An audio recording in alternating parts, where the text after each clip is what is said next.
Welcome to our channel. Today we how to use IDEX for decentralized exchange trading, complete guide step by step clearly. To begin, ensure you have a compatible cryptocurrency wallet setup, such as MetaMask or Trust Wallet. Next, visit the IDEX platform through your web browser.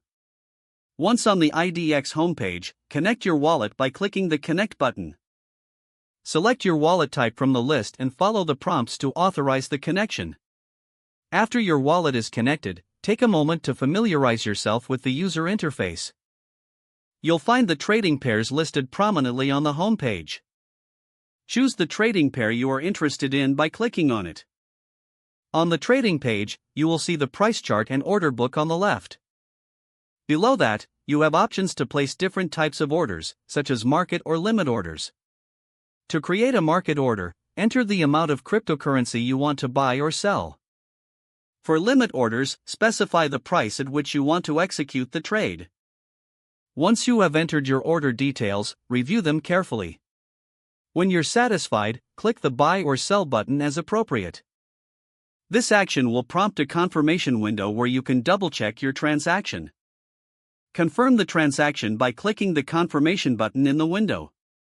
Your order will now be placed on the exchange and can be tracked within your account. To view open orders, navigate to the Open Orders section under your account. If you need to cancel an order, this can be done directly from the Open Orders list.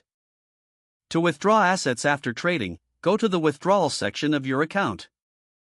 Follow the prompts to enter the amount and destination wallet address.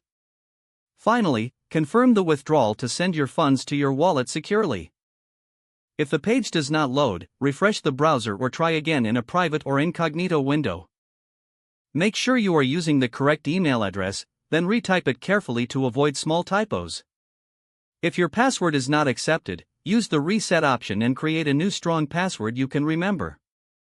Check your spam folder for verification or security emails, then complete any requested confirmation steps.